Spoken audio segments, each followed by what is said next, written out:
just be great in real life, and then everybody will be cool. Because that's indeed the case. It's like the moment this person is done posting whatever they're posting, they're miserable after that. Yeah, they love, made the camera light, right? Now there's another thing that I'm seeing. There's a lot of people. I mean, some of the people do genuinely do the work, and I'm not trying to throw stones at anyone, but I see a lot of people who are like, I'm not taking away anything from anybody either. No, I know you're not, but you see, even the fact that we have to say that is crazy because people can just feel offended by just saying that. Yeah. Well, it's like I had a conversation with somebody where I was like, because I was trying to understand how the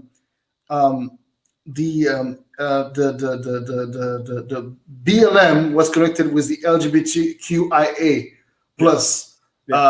And I just asked that question, and automatically I was homophobic, and I was dismissive of the black men and women experience in America and in the world, and I was like, hold the fuck down.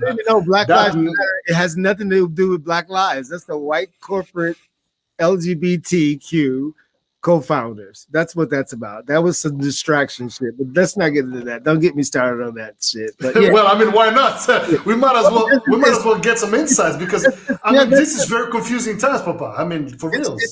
That's some George Soros and some a few white. They just, I don't know if you've been seeing the news, but here they just arrested. Not arrested, but they have her under. They're looking after her. The founder of Black Lives Matter, who's. Okay. Her and her wife, they took the fucking, I don't know how many millions and bought like 5 houses and cars and all this shit. So now they're investigating this money that went to Black Lives Matter. Keisha was actually doing a live about that where he said like, well, the founder, she had like this $1 million house and she bought like 4 or 5 or some shit like that. Like just got So we have MK Ultra coming through the TV screens. Kenyatta knows. Yeah, MK Ultra and the pop artists, they're all under, or if they're not cloned. Bless Lala Bug, bless. Thank you so much for the donation, sister. Bless. If the artists are not cloned, then they're definitely under Ultra. You see them glitch every once in a while. It's funny. She said, Kiara said, BLM and Antifa are financed by the same corporate entity. Exactly. Yeah, it's the same thing.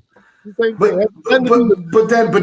then you see people tattooing BLM and for example in France now there's this if you're black and there's this new thing where it's like oh my god it's all about like if you're really black you really got to be about this and by the way mixed people we're not for mixed people, we're not for mixed that, because if you're trying to mix your blood with another person, you actually are weak or you're brainwashed. And it's like, look, I'm a fruit of a blood mix, technically. Like, how the fuck is that supposed to work? Yeah. So me feeling African and identifying as black, I can't. No, you actually can't because you're white. You feel black, something's wrong with you, man.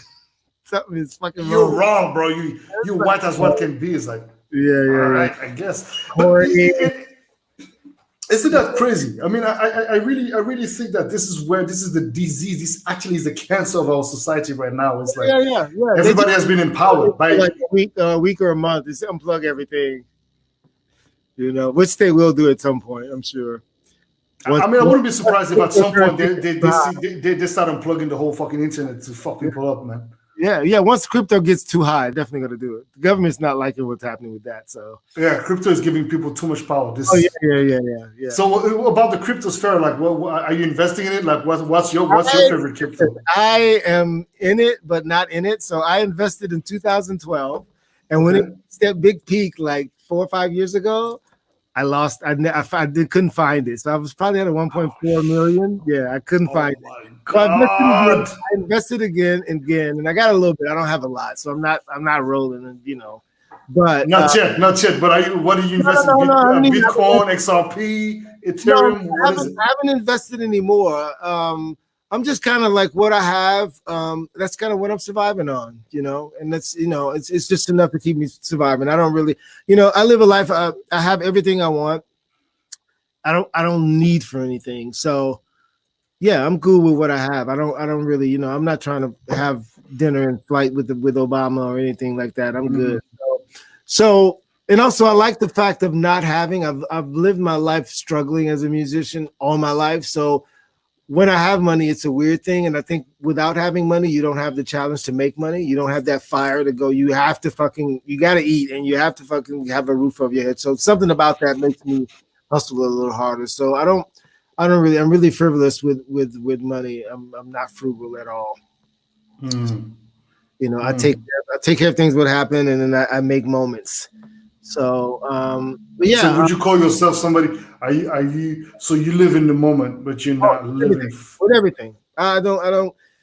Man, I may not wake up tomorrow. Why am I caring about it?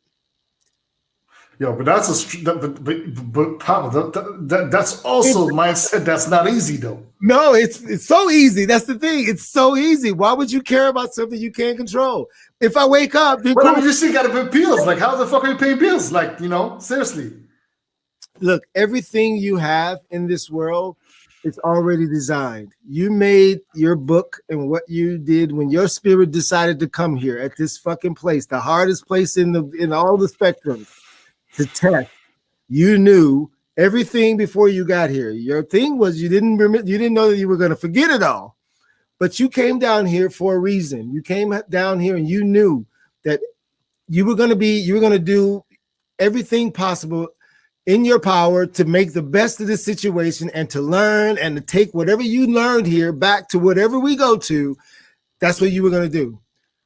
So I live this thing, and if I made that choice to come here, everything is already set. I don't worry about where the money, it'll come. And if it doesn't, then my life will change. And if my life changes, something else will come. There's never a worry about, as long as I'm living. I get you, but at some point you got bro. For real, Papa. I can't. Look, hold on. Really? I feel you. And by the way, people, that's how Papa is. Papa always like that. But I've lived in other countries because I'm like, oh, okay, I lost my house here. Okay, well, let's try this out. So that's what I want to say. So, for example, when you were living in Greece, when you lived in Santorini, for example, like, and because I mean, hold on, let's actually put things in perspective here a little bit, if you don't mind. But like, yo, you toured the world, and you were not touring for $1,000. Let's just put it this way: you're expensive DJ. You're one of the top tiers in the world. So it's like. A little bit, not that much. There's others that yeah. Okay, man. That's all right. I do. Okay. Come on, Papa. You humble, but please, like, at least let me do the pumping. But come on, for reals. Like, you know, we know, like, yo, not everyone is with CAA or William Morris or whatever agency. Like, you've got to be some, you know, like, so. At some point, you're not going to tell me that, because yes, you live in the moment, but because that's also something that's very important to say. And I'm not saying that you shouldn't live in the moment, but. A lot of people, I think, especially artists, which is my problem with artists. And before I continue, Sister Kiara, thank you very much for the donation. Thank you, sister. Thank you. Yes, indeedy. The fact of the matter is that so many artists have this tendency of well, that's not your case, but I would say some of the new generation, for example, it's like. It's supposed to be happening for me. It's supposed to be. So if it's not, there's this entitlement and there's this whole generational thing, though. I think fair enough. But what you're saying for somebody from this kind of generation will be like, yeah, that's exactly what I'm trying to say. So I feel like we're connecting here, but it's like, nah, we're not talking about the same thing. No, I think for me, it's more on the spiritual thing in the sense of like, cool, yeah. For example, I lived in New York. I went to Puerto Rico just for a trip. I decided to move there. I lived there for 4 or 5 years. I was touring near the end of that. I was on tour, lost everything basically. Ceiling in my house fell down, studio flooded, records, the whole thing just underwater, right? Frank Rogers and I had a tour that we had planned a week after that, like a year before, where my friend Christos, I think you met Christos. Yeah, Christos, yeah. He was like, man, you guys have both been here playing Athens and Thessaloniki. You've never seen Greece. You've never been to the islands. So I'm just coming back. I'm coming to this thing after salvaging whatever I could from my house. I get to Greece. We get to the first island. And I'm telling Christos a story. He's like, well, man, why don't you move to Greece? And before that tour was up, I was living in Greece within like a week. That kind of Crazy. thing for me. It's just that thing, like the universe took one thing, he closed the door, but he left the window. So right, let's put a bluept in place here, because I think it's also very important, spiritually, for a lot of people to understand some of Yeah, the for me, things that you've put, some of the sequence you've put in place for you to actually yeah. work For me, in like tandem that. with the universe, which Yeah, is a concept that a lot of people don't understand. So please No, for me, unfold that for for us. me, it's all about that, and so yeah, it's the things that the elements in the journey of your life. You know, if you're listen, if you're young and you're doing this, the best thing I can tell you is hone in on your craft, because that's the one thing that's going to always carry you through. You may be the hottest shit for now, but you're going to have a moment.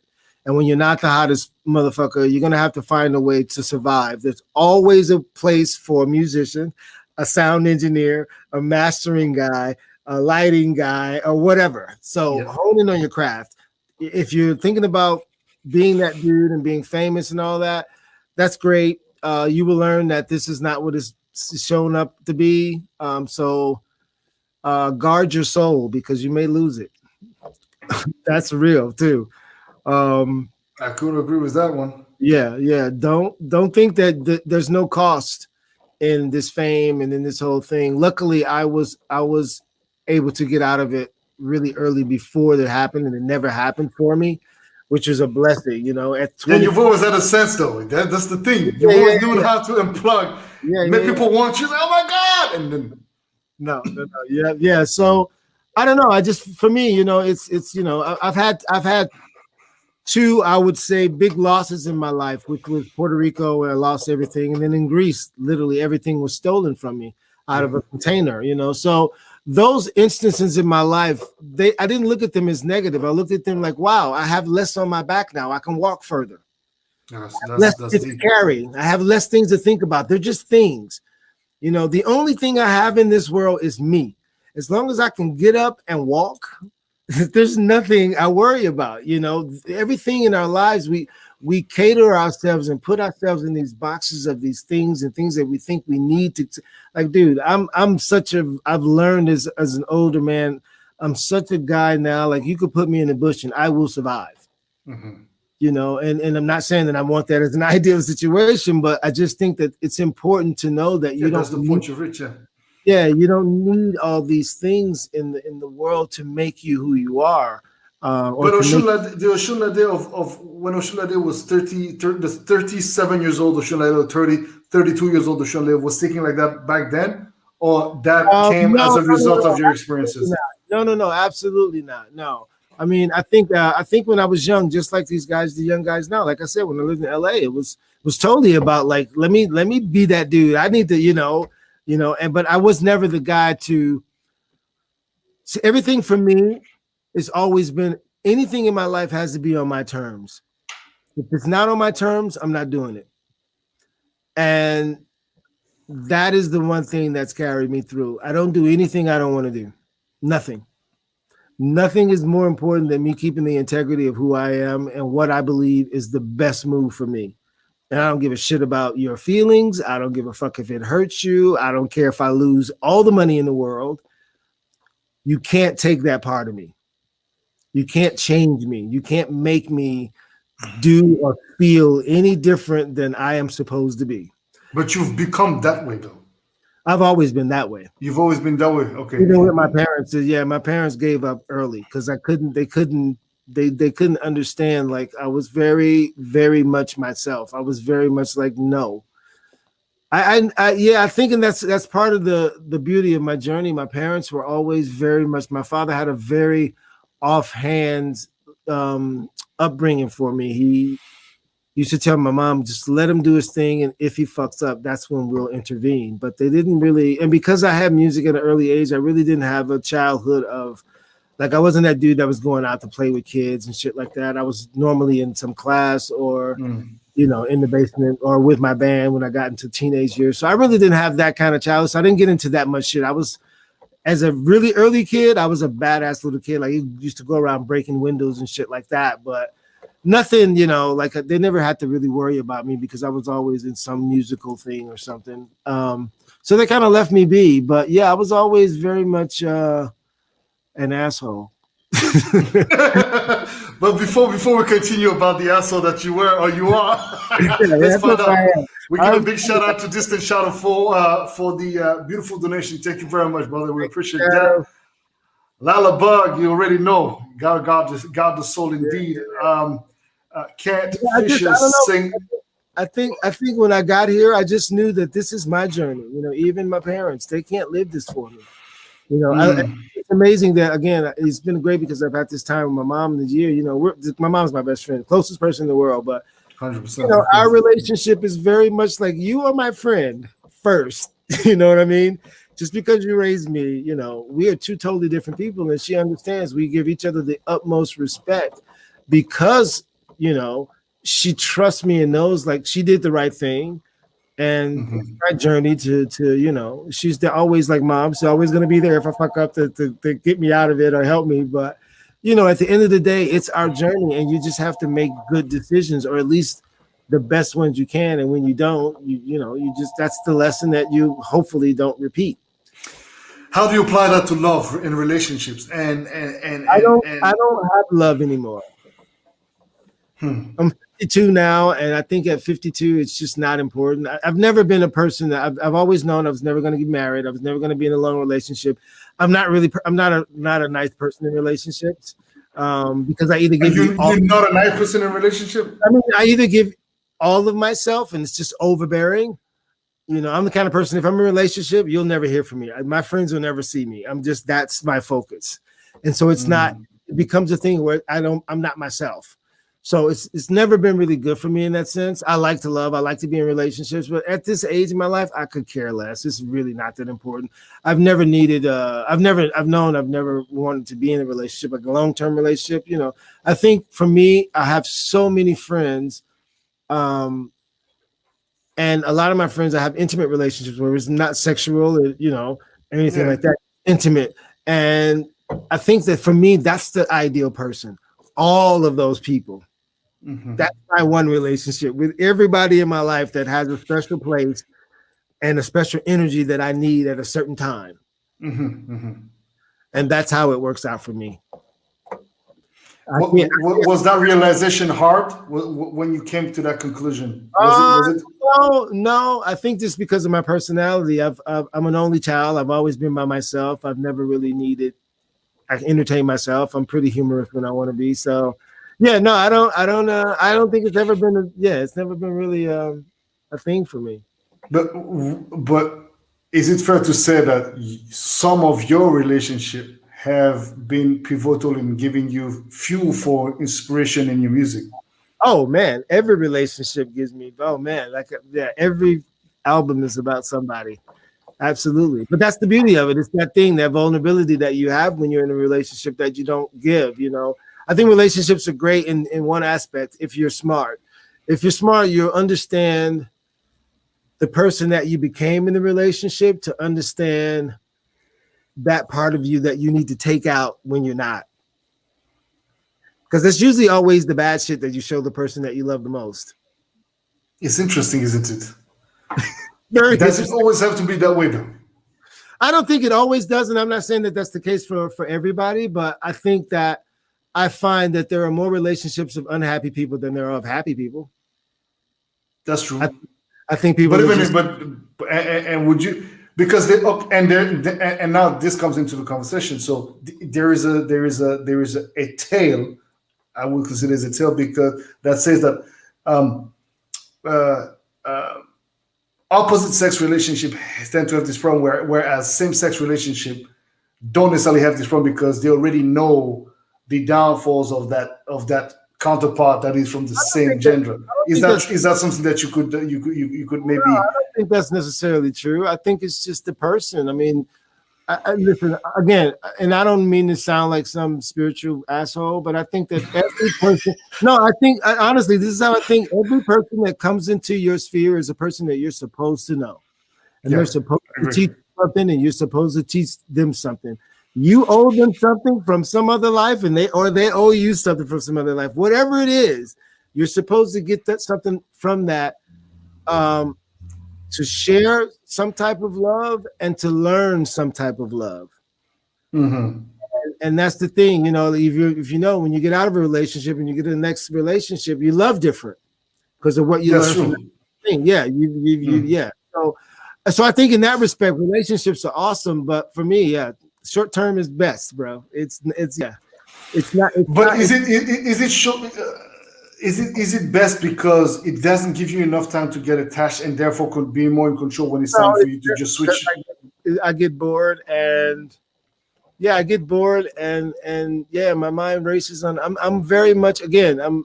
My mind is on a cycle of the now for now, but I know that, you know, in a year I won't feel anywhere near where I feel now.